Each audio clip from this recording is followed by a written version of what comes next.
সত্যি বলতে কি, প্রমিতার যেটা প্রথম ছবি আমি নিজেই বুঝতে পারিনি। ও যদি আমাকে না বলতো যে ওর ডেবিউটেন্ট ডিরেক্টর, তাহলে আমি সত্যি বুঝতে পারতাম না।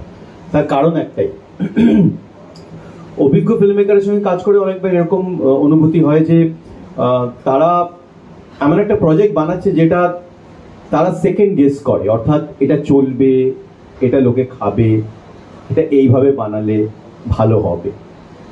কিন্তু প্রমিতার ব্যাপারটা অ্যাবসলিউটলি অন্য ধারা। প্রমিতার নিজের অনুভূতি, হয়তো নিজের অনুভব, নিজের কথা সম্পূর্ণ নিজের মতো করে বলার চেষ্টা করেছে। কোথাও তার মধ্যে আমি বলবো বাজারের ছাপ নেই, কোথাও তার মধ্যে অন্য কোনো ফিল্ম মেকারের ইনফ্লুয়েন্স নেই।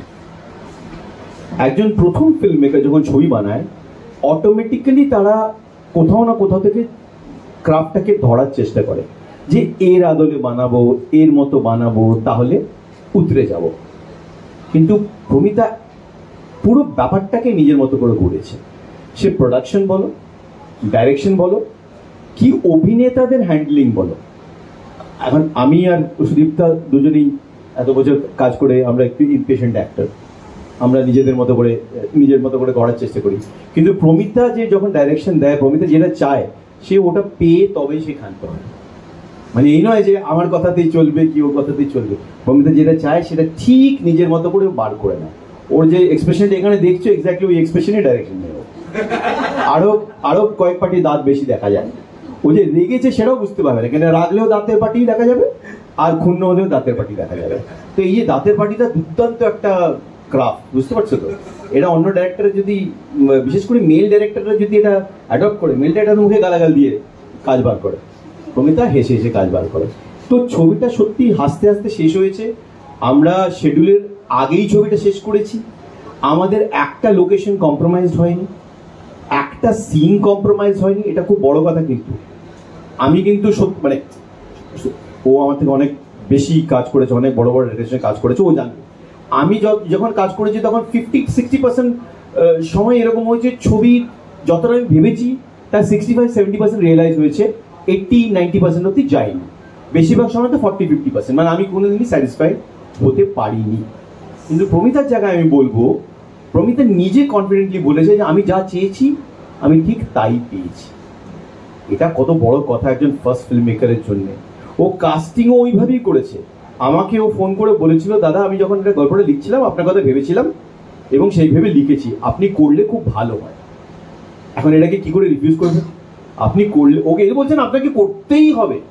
ও বলছে আপনার কথা ভেবে লিখেছি, আপনি করলে খুব ভালো হয়। একদম মায়া করা যায় না। তারপর বললো অহনা করছে আমাদের দিদি, তো তো আমাকে তো হ্যাঁ করতেই হলো, কেন ওর সাথে কাজ করা লোক আমার চিরকালে। কিন্তু খুব বেশি আমাদের কেউ, আমি জানি না কেন আমাদের কেউ বেশি অ্যাপ্রোচ করেনি। আমরা অলমোস্ট সেম জেনারেশনে কাজ শুরু করেছিলাম, অলমোস্ট সেম। ওটা তো চতুর্থ পঞ্চম হয়ে গেছিল, বাট আমাদের একসাথে পেয়ারিং খুব কম হয়েছে কি হয়নি, ফর হোয়াট এভার রিজন। অথচ আমাদের দুজনকেই কিন্তু সোকল আর্ট ফিল্ম অ্যাক্টর অ্যাক্ট্রেস হিসেবে ধরা হতো, তাও আমাদের সেভাবে পেয়ে নেবেন। তো এখানে চান্স পেলাম ওকে একটু টর্চার করা, তাই নেমে পড়লাম। হ্যাঁ, আর ছবিটা কিন্তু বেশ ফেস্টিভ্যাল ঘুরছে। হ্যাঁ, অনেকেই কিন্তু ফেস্টিভ্যালে নিজের ছবি ভালো করে পাঠাতে পারছে না। হ্যাঁ, খুব চেষ্টা করে এজেন্ট ধরে এই করেও ফেস্টিভ্যালে পাঠাতে পারছে না। প্রমিতার কি যে সিক্রেট ওয়েপন আমি জানি না, ওই পেছনে যে বসে আছে উনি সিক্রেট ওয়েপন কিনা আমি জানি না, কিন্তু ও টপ ফেস্টিভ্যালে পাঠিয়ে দিচ্ছে। মেলবার্নে চলে গেল। মেলবার্নে কত লোক এবার মেলবার্নের ছবি তার অ্যাকসেপ্ট করেনি, রিজেক্ট করে দিয়েছে। প্রমিতার প্রথম ছবি মেলবার্নে চলে গেল। আমি তো শুনে একেবারে যাকে বলে, যাই হোক প্রমিতা খুব ভালো লাগলো, আবার দেখা হবে, আবার কথা হবে। Thank you, good evening. Thank you press and মিডিয়ার যারা এসেছেন এই বৃষ্টির বিকেলে আমাদের ছোট ছবির ছোট ইভেন্ট, ছোট অ্যাক্টরদের কভার করতে। তাদের সকলকে ধন্যবাদ। আমাদের টিমের সকলকে ধন্যবাদ যারা এসেছেন। প্রমিতাকে ধন্যবাদ অহনা বানানোর জন্য। প্রমিতা পেশায় কবি আর স্বভাবে স্পোর্টসম্যান। ও হারতে জানে না।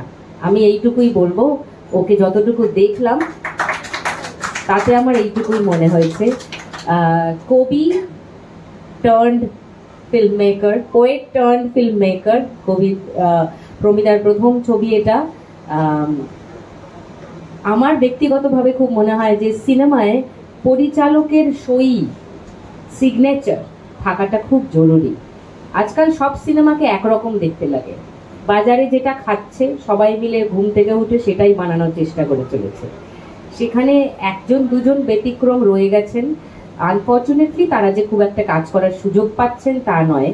প্রমিতা আবার হাই আমি কেন সুযোগ পাচ্ছি না বলে হাহাকার করার মেয়েও নয়। প্রমিতা নিজের সুযোগ নিজে বানিয়ে নিচ্ছে, করে নিজের গল্পটা নিজের মতো করে নিজেই বলার চেষ্টা করছে। No matter what come what may, Pramita ছবিটা শুরু করেছে এবং শেষ করেছে। শুরুর আগে অনেক বাধা বিপত্তি, শেষের আগে অনেক বাধা বিপত্তি, সবকিছু আমরা একসঙ্গে পেরিয়েছি। আমি জাস্ট ওকে একটু মরাল সাপোর্ট দিয়েছি, পুরোটাও একা করেছে। এখনো এই যে জয় একটু আগে যে ফেস্টিভ্যাল জার্নির কথা বলছে, এটাও কিন্তু ও একেবারে একা হাতে সামলাচ্ছে। এবং ইন্ডিপেন্ডেন্ট ফিল্ম মেকাররা বুঝতে পারবেন যে এই জার্নিটা সহজ নয়। সারাক্ষণ 24/7 এটার পিছনে লেগে থাকতে হয়, তবে গিয়ে এই যে লরেলগুলো দেখতে পাচ্ছেন আমাদের পোস্টারে, এই লরেলগুলো একটা ছবির নামের পাশে আসে। অবশ্যই ছবির মেরিট থাকতে হবে, তা না হলে কিছুই হবে না। কিন্তু প্রমিতা সুযোগ কেউ ওকে করে দেয়নি, ও নিজের সুযোগ নিজে করছে এবং নিজে এগিয়ে যাচ্ছে।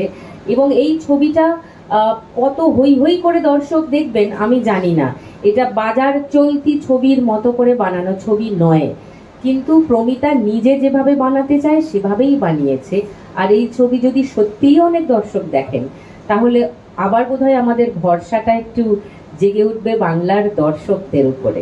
এইটুকুই বলতে পারি, ওর উপর ভরসা আছে যে ও নিজের কথাটা নিজের মতো করে বলতে পেরেছে। অন্য কারুর হুকুমে, অন্য কারুর পছন্দ মতো, অন্য কারুর চাহিদা মতো ছবিও বানায়নি।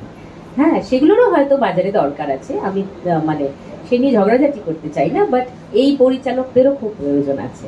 তো welcome Pramita to Bangla film world. আমরা একজন নতুন পরিচালক পেলাম, এবার যদি আমরা তাকে সঠিক সাপোর্টটা দিতে পারি তাহলে ফুলে ফলে উঠবে আর কি নতুন পরিচালক। অনেক ধন্যবাদ। ট্রেলারটা দেখবেন, ভালো লাগলে শেয়ার করবেন, আর ট্রেলার ভালো লাগলে 3 সেপ্টেম্বর আমাদের ছবি রিলিজ হচ্ছে, ছবিটা দেখতে আসবেন। বিনোদন জগতের সব খবরাখবর সবার আগে পেতে সাবস্ক্রাইব করুন বিনোদন চিত্র ইউটিউব চ্যানেল, আর পাশে থাকা বেল বাটনটি ক্লিক করতে ভুলবেন না।